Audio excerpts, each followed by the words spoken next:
सब्र जिंदगी के मकसद का दरवाज़ा खोलता है क्योंकि सिवाय सब्र के उस दरवाजे की कोई और चाबी नहीं है। शेख सादी का ये कोट है और काफ़ी अच्छा कोट है ये।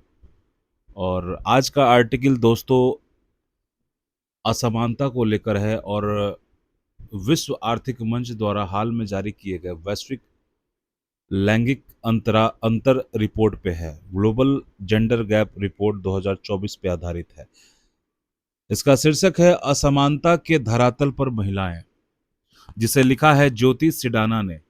ये लिखती हैं कि भारतीय संविधान के अनुच्छेद 14 से लेकर 18 तक में समता का अधिकार अधिनियम के तहत लैंगिक आधार पर भेदभाव न किए जाने को अनिवार्य बताया गया है।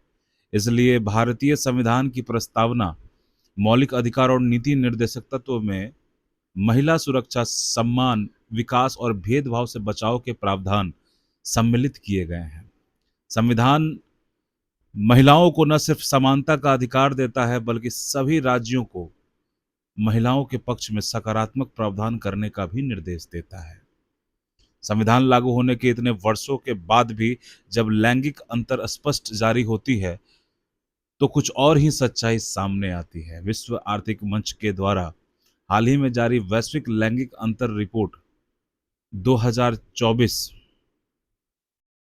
में 146 देशों की सूची में भारत 129वें स्थान पर पहुंच गया है, जबकि पिछले साल यह 127वें स्थान पर था। सोचने का विषय है कि आखिर ऐसे कौन से मुद्दे हैं जो यह अंतर घटने के बजाय बढ़ता जा रहा है।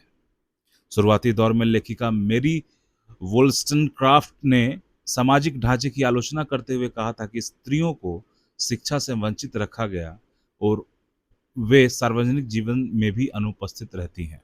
अतः स्त्रियों को तार्किक मनुष्य मानते हुए स्त्री पुरुष में बुनियादी समानता स्थापित करने के प्रयास करने चाहिए। वहीं जॉन स्टुअर्ट मिल भी स्त्री अधिकार का समर्थन करते हुए कहते हैं कि स्त्री पुरुष का संबंध आधिपत्य के बजाय सहयोग पर आधारित होना चाहिए।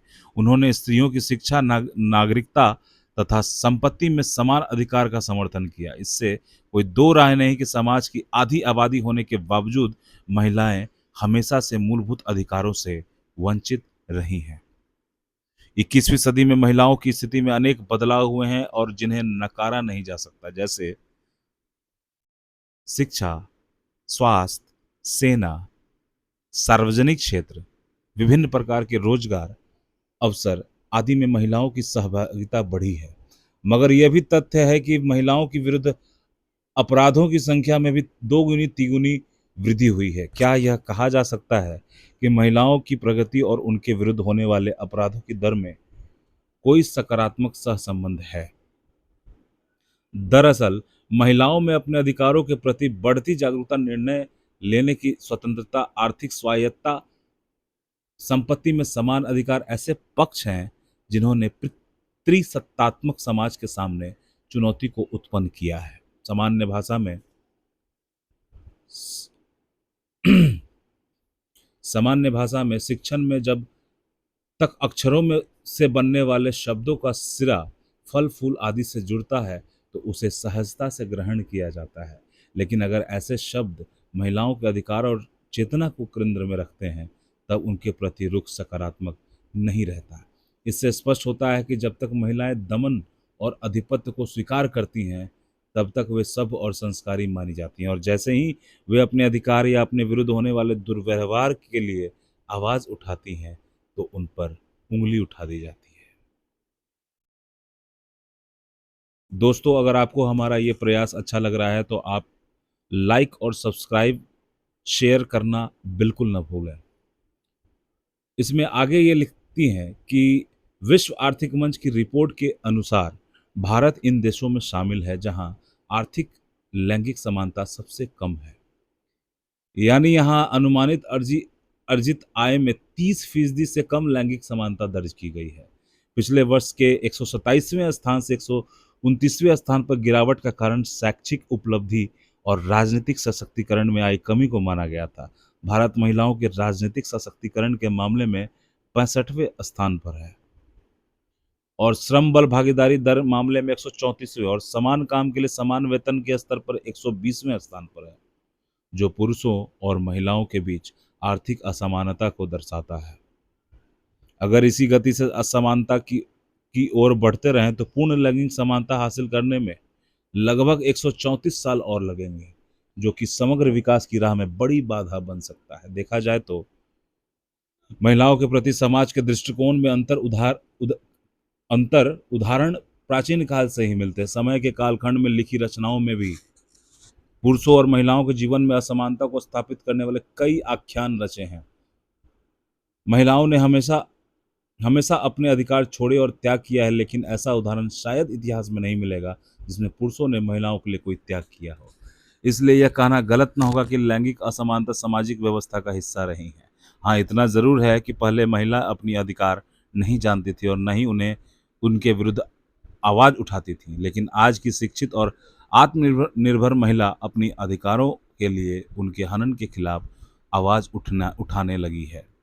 अपने प्रति हुए गलत आचरण पर चुप्पी साधने की प्रवृत्ति अब टूटने लगी है। समाज की अनेक घटनाएं पुरुष सत्तात्मक समाज के विरोधाभासी चरित्र को उजागर करती हैं। मसलन विवाह के लिए जीवन साथी का चयन करते समय तो धर्म और जाति को बहुत महत्व दिया जाता है, उसी तरह किसके हाथ का बना खाना खाना है और किसके हाथ का नहीं, यह भी ध्यान रखा जाता है। लेकिन महिला के साथ दुर्व्यवहार या शारीरिक शोषण करते समय इनमें से किसी भी बात का कोई फर्क नहीं पड़ता कि वह किस धर्म या जाति की है या किस आयु की है। ऐसा क्यों है? महिलाओं के साथ हिंसा या शोषण के मामलों में पवित्रता अपवित्रता के मूल्य हाशिए पे क्यों चले जाते हैं? अगर समाज में परिवर्तन की दर यही रही तो रिपोर्ट में सामने आए आंकड़ों के अनुसार महिलाओं और पुरुषों में समानता लाने में अभी 134 साल लगेंगे। पहले ही बहुत देर हो चुकी है। लैंगिक असमानता के कारण समाज अनेक जोखिमों से घिरा हुआ है। अब और देर करने की कोई गुंजाइश नहीं बची। स्वामी विवेकानंद ने उन शास्त्रों की आलोचना करते हैं जो स्त्रियों को ज्ञान प्राप्ति की अधिकारिणी नहीं मानती। स्त्री भी उतना ही साहसी होती है जितना कि पुरुष, इसलिए वे मानते हैं कि नारी को भी योग सक्षम और कामकाजी बनाना आवश्यक है, क्योंकि देश की आर्थिक विकास में दोनों का उत्तरदायित्व समान है। कहा जा सकता है कि महिलाओं को राजनीतिक अधिकार दिए बिना सामाजिक व्यवस्था में सुधार संभव नहीं हो सकता है और सामाजिक व्यवस्था में बदलाव हुए बिना इनका आर्थिक सशक्तिकरण सही अर्थों में आकार नहीं ले सकता। इन सबको वास्तविक के धरातल पर उतारने के लिए गांधी जी के सुझाव पर अमल करना जरूरी है कि समाज का सकारात्मक परिवर्तन व्यक्ति के हृदय परिवर्तन से ही संभव है। दोस्तों, ये कि बहुत ही अच्छा आर्टिकल है जो महिला समानता की बात करता है और इस ओर ध्यान इंगित करता है। धन्यवाद।